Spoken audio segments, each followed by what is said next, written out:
Welcome to my channel GIC. Subscribe for daily IELTS Listening Test. Part 1. You will hear a woman phoning an electrical repair company about a problem with a piece of household equipment. First, you have some time to look at questions 1 to 7.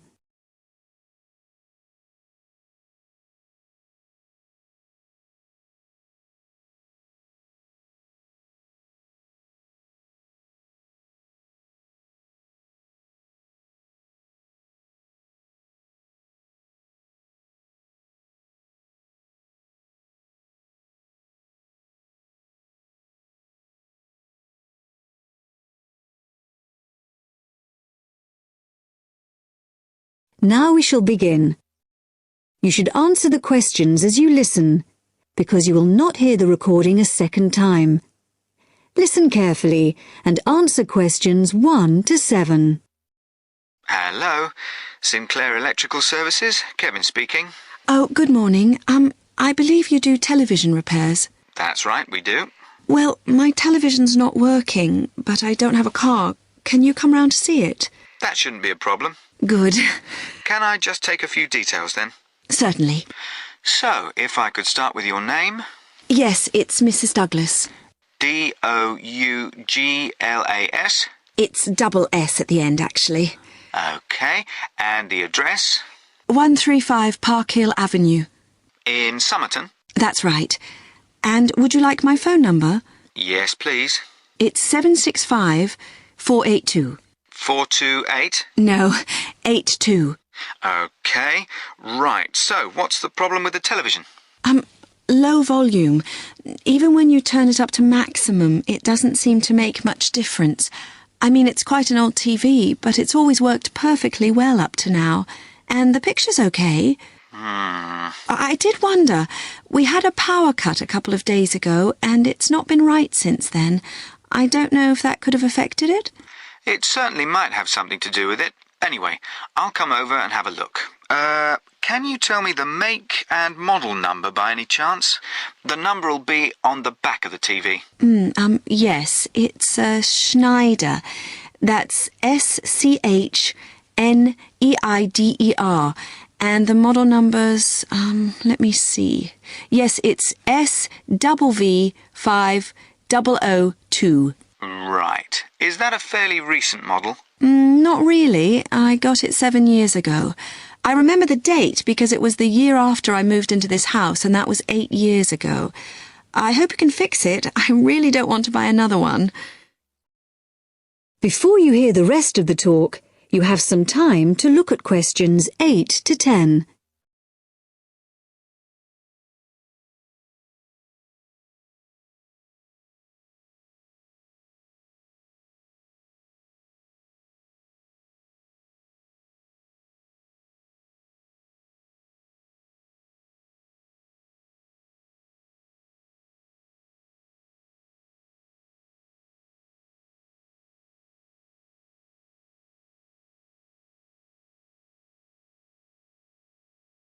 Now listen and answer questions 8 to 10. Well, I'll see what I can do when I come round to the house to look at it. I think I know your road. Is it the one that's off the high street? That's right. The house is on the left if you're coming from the high street, just before the road bends to the right. I'm afraid it's getting harder and harder to park on the road, but if you drive on round the bend, you can usually find somewhere. That's all right. Now, let's see. When would it be convenient for me to come round? Well, as soon as possible, really. Well, what's today? Friday. I'm booked up today, and then we've got the weekend, so I'm afraid it looks like Monday morning's the earliest. You can't come tomorrow? Well, Saturday morning I'm in the showroom, and I don't work Saturday afternoon and Sunday. OK. I'll make sure I'm in. Oh, and one last thing. I wonder if you'd mind telling me how you heard about us. We've just opened a new web page, and we're interested to see how effective it is. No, I actually heard about you from the woman next door. She couldn't remember your number, but I looked it up in the phone book. Oh, right. It's always the best advertising, word of mouth. Right, OK. Thank you, Mrs. Douglas. Thank you. Goodbye. That is the end of Part 1. You now have half a minute to check your answers. Now turns to Part 2. Part 2. You are going to listen to a radio programme about buying a house. First, you have some time to look at questions 11 to 15.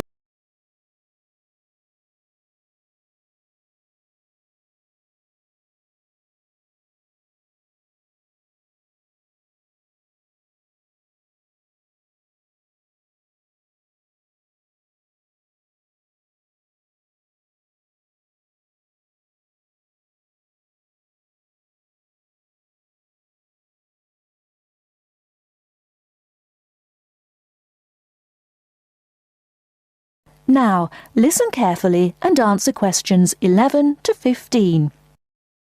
Good afternoon, listeners. Today, I'd like to welcome Edward Fox, who is going to talk to us today about buying a house. Edward. Thank you, Eunice. For most people, at least, buying a house is a major life event, and probably the single most expensive item you are ever likely to buy. It is also a place that you can make your home. Therefore, thinking carefully before you make a purchase is of the utmost importance.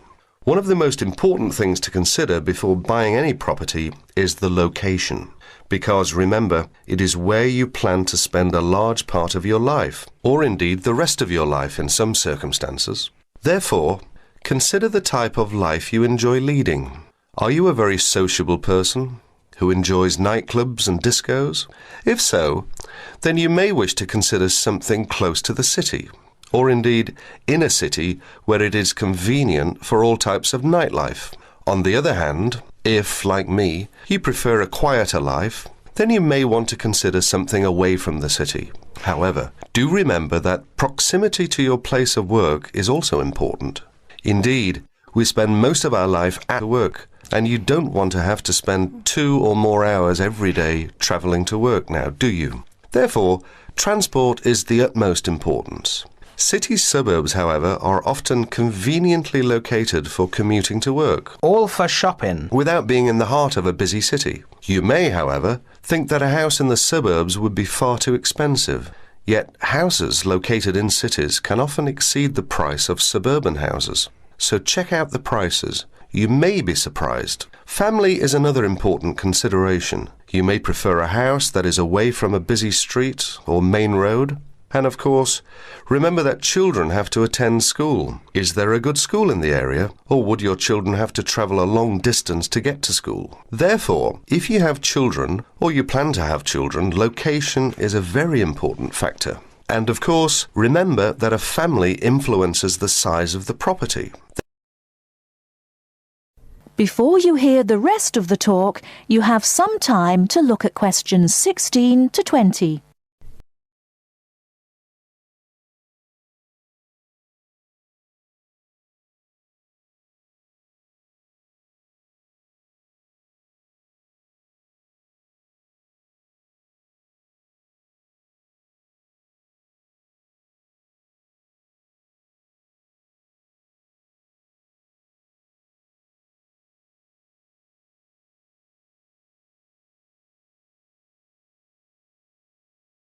Now listen and answer questions 16 to 20.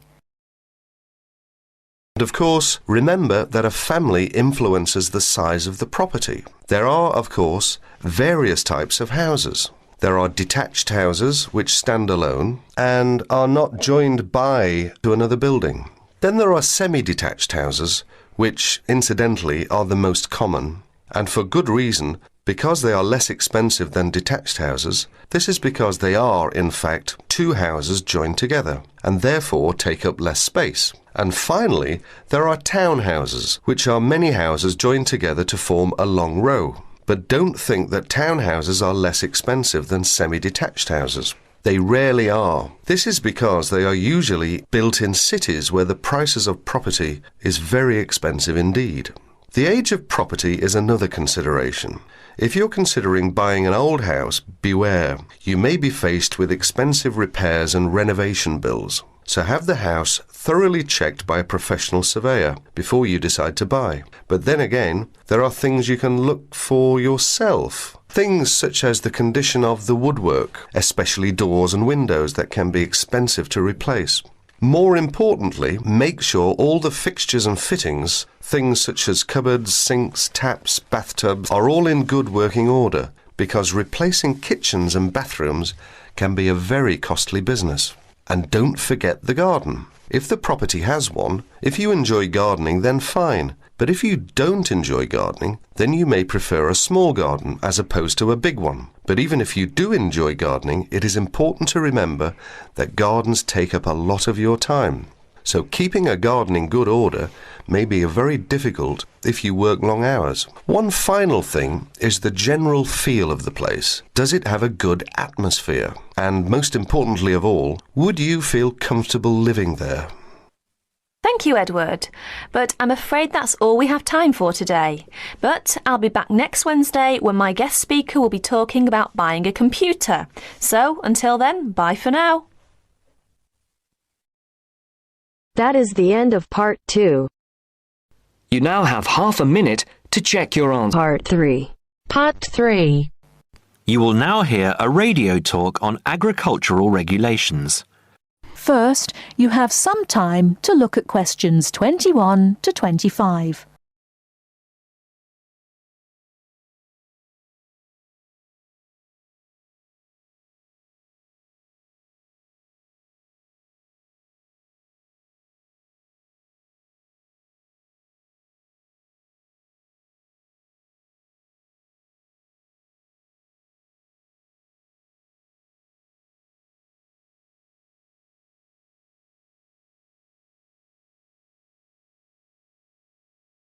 Now listen carefully and answer questions 21 to 25.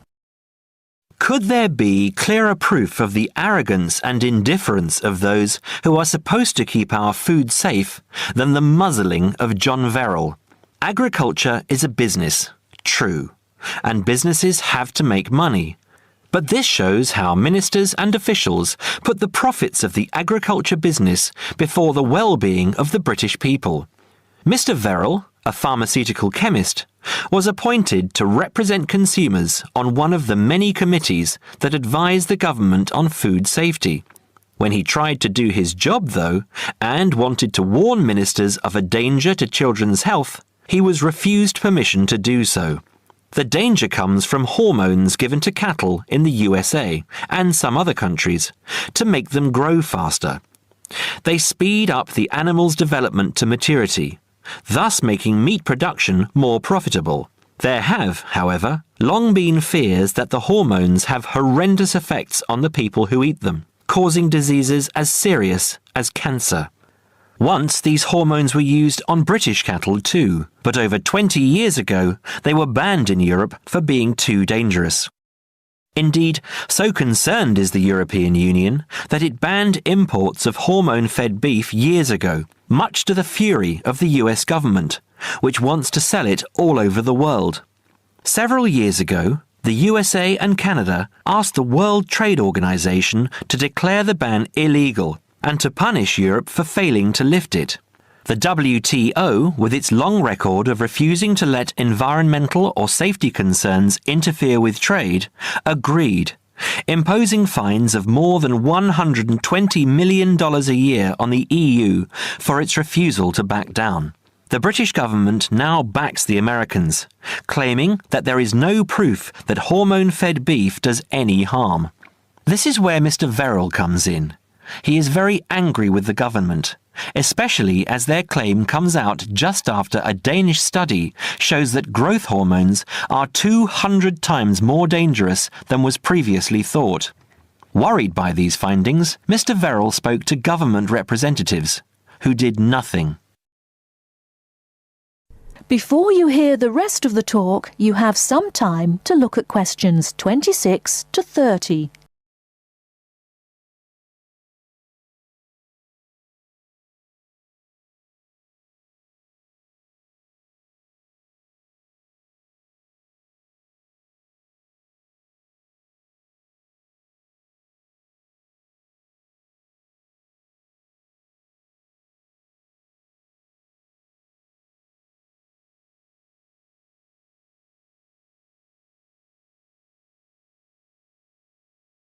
Now listen and answer questions 26 to 30.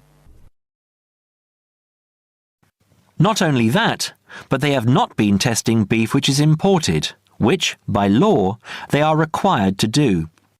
This directly affects the British public, as about 40% of the beef British people eat comes from abroad, supposedly from countries like Brazil, which does not allow the use of growth hormones. Brazilian beef is stocked by some British supermarkets and widely used in catering. Yet, when a Brazilian farm was recently visited by EU inspectors, a large stockpile of this banned substance was found. This is not the first food scandal we have had in our country. Take the present concern over a well-known chocolate company. Several months ago, the company found out that its sweets were contaminated with a rare form of salmonella, but they did nothing about it, leaving their sweets in the shops to be bought by the unsuspecting public. It was not until 5 months later, when several children had suffered food poisoning, that the chocolate bars were removed from the shelves. It makes you wonder how many other dangerous foods have been allowed onto our plates. That is the end of part 3. You now have half a minute to check your answer. 4. Part 4. You will hear a talk about the pitfalls and pleasures of being a postgraduate student. First, you have some time to look at questions 31 to 37.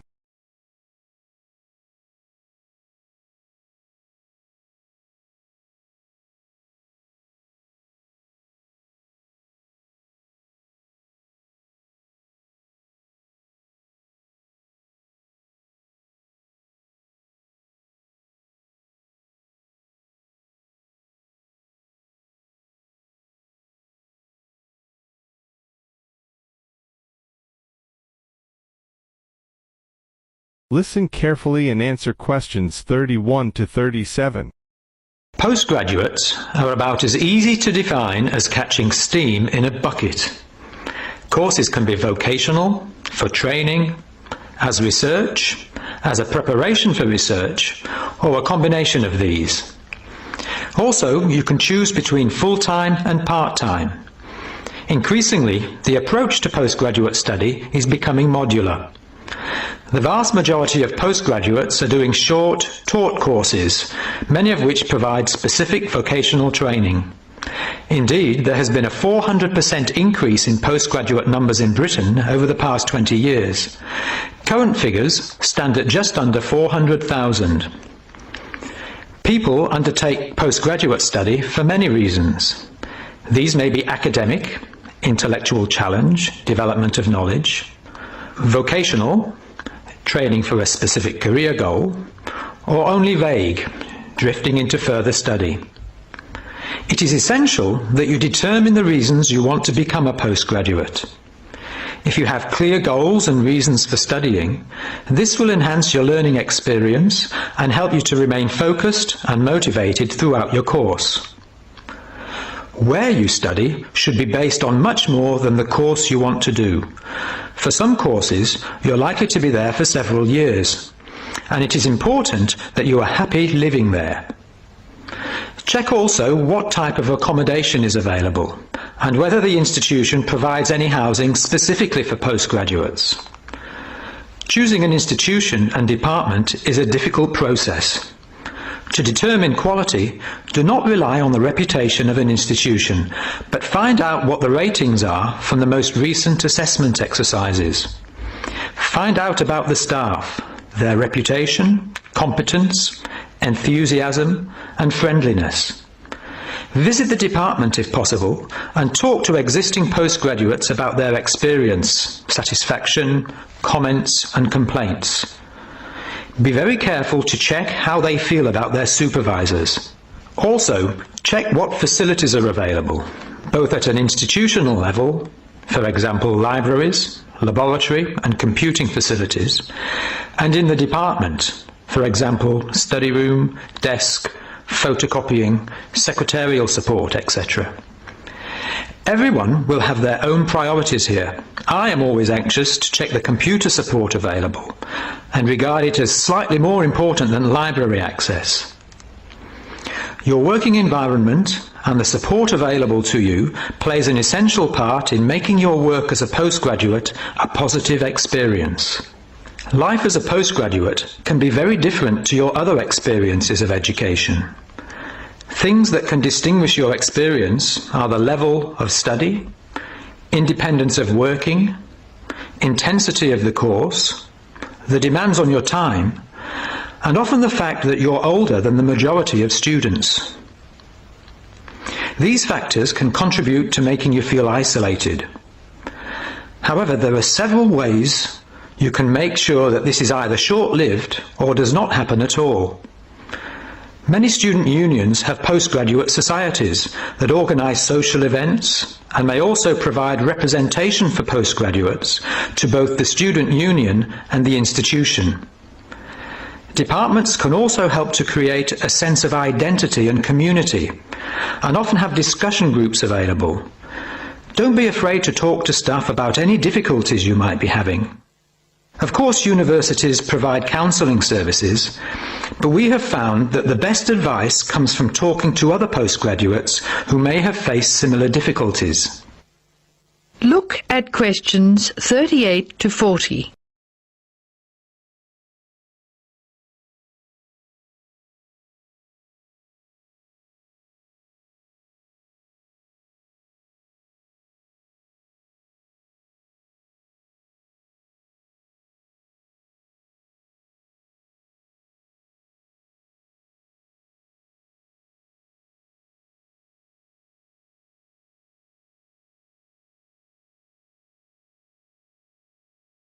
Now listen carefully and answer questions 38 to 40.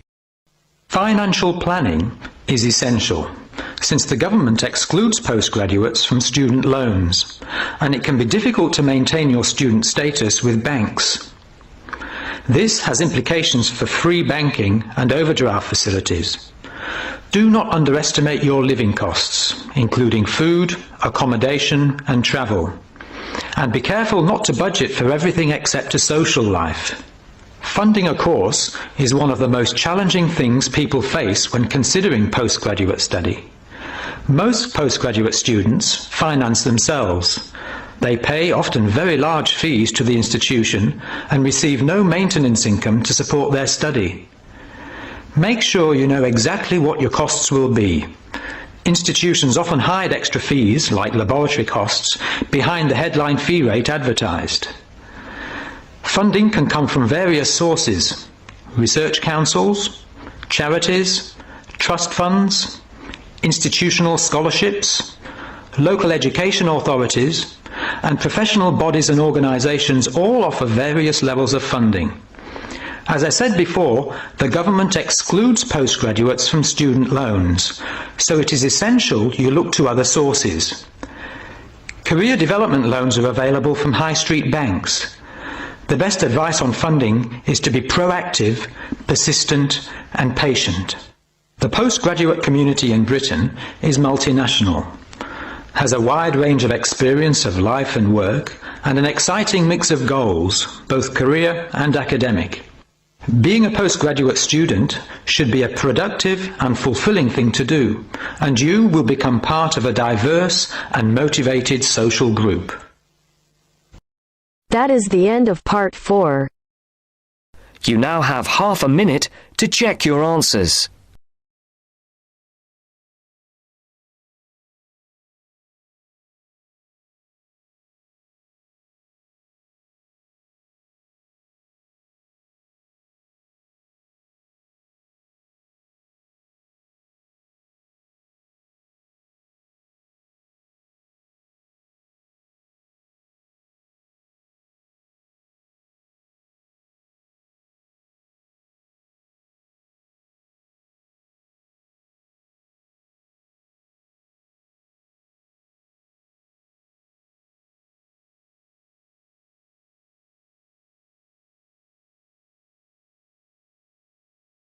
Thanks for watching. Like and subscribe GIC IELTS.